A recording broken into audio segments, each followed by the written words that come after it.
প্রফেসরহাট একটা বড় মাদ্রাসার তিনি আরবি প্রভাষক। ওই মাদ্রাসায় ক্লাস করান, সাথে সাথে আমাদের মাদ্রাসায় সকাল 7টা থেকে মানে আমরা আসার 1 ঘন্টা 1.5 ঘন্টা আগ থেকে উনি ক্লাস নেওয়া শুরু করেন এবং পুরো মাদ্রাসার সমস্ত ছাত্রছাত্রীদেরকে কোরআন এবং বিশেষ করে হাতের লেখা এবং কোরআন মাজিদ তাজবিদ এটা সহিশুদ্ধকরণের উদ্দেশ্যে তিনি অক্লান্ত পরিশ্রম করে যাচ্ছেন। মানে আমি ক্লাস নিলে আমার গলা বসে যায়, আর আমি নিচ থেকে যখন আসি তখন আমি 3 তলা থেকে তার গলার আওয়াজ শুনতে পাই হুজুরের। তো এই যে প্রচেষ্টা, এখন এখানে বলবেন হুজুরে যায় কি কোনো বেনিফিট নেওয়া হয় কিনা, কোচিংয়ের কোনো টাকা না, এটা ফ্রি, আল্লাহর হস্তে। এটা আমরা এই টাকাটা আল্লাহর কাছ থেকে নেব, কবরে যাওয়ার পরে এটার বেনিফিট নেব ইনশাআল্লাহ। কিন্তু আপনাদের যদি প্রচেষ্টা না থাকে তাহলে আমাদের মন ভেঙে যায়, ঠিক না?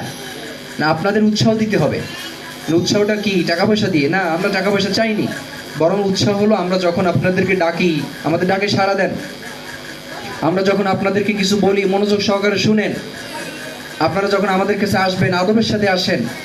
বিশেষ করে মা বোনদেরকে আমি একটা ছোট নসিহত করি, আমি হুজুরকে আলোচনার জন্য অনুরোধ করব। সেটা হলো, মা বোনরা আমাদের প্রত্যেক মা বোন, প্রত্যেক মুসলিম নরনারীদের জন্য এটা ফরজ তাদের কণ্ঠকে আবৃত রাখা। কিন্তু আমাদের মা বোনরা অনেকে আছে অফিসে এসে এত জোরে চিৎকার করে, আমি ভয় পাই যে আমার ধমক দিয়ে বসে কিনা। মা বোনদের এটা সকলের দৃষ্টি আকর্ষণ করছে, আমাদের কণ্ঠকে অবশ্যই আবৃত রাখতে হবে। আমরা অফিসে আসবো, যার সাথে কথা বলবো এমনভাবে কথা বলবো যেন সে শুনতে পায়, প্রয়োজন মাফিক কথা, বাড়তি কথা নয়। আর এত উচ্চ আওয়াজে কথা বলা যাবে না যে আমি যেই চেয়ারে কথা বলছি অপর চেয়ারে ব্যক্তি শুনতে পায়। আমাদের কণ্ঠ পর্দা। মা বোনরা কি এটা কি শুনতে পারছেন কিনা? আম্মা জানেরা কি আপনারা শুনছেন আমার কথাটা? আমি আল্লাহর কথাটা আপনাদের কাছে পৌঁছে দিয়েছি। এজন্য আমাদের কণ্ঠ অবশ্যই পর্দা। ইয়া নিসা আন-নবী লাস্তুন্না কাআহাদিন মিনান নিসা ইরিত্তাকাইতুন্না ফালা তাখদানা বিল কওল।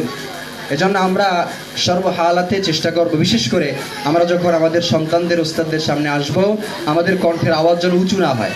সন্তানদের উস্তাদদের সাথে হাসি তামাশা করা যায় না, করা যায় না। তারা আমাদের কোনো আত্মীয় না, তারা বেয়াই না, তারা উস্তাদ, তারা ছেড়ে তাজ মাথার মুকুট। এজন্য তাদের সাথে সর্বোচ্চ আদব রক্ষা করতে হবে আমাদের, বিশেষ করে আম্মাজানদেরকে খুব খেয়াল রাখতে হবে, যাতে করে আমার সন্তানের ওস্তাদের সাথে কোনো প্রকার কথার মাধ্যমে যেন তুচ্ছতাচ্ছিল্য না হয় এবং তাদের এই যে আদব, এই আদবের খেলাফ যেন কখনো না হয়। আমরা ইনশাআল্লাহ এটা রক্ষা করতে পারবো তো ইনশাআল্লাহ। এই পর্যায়ে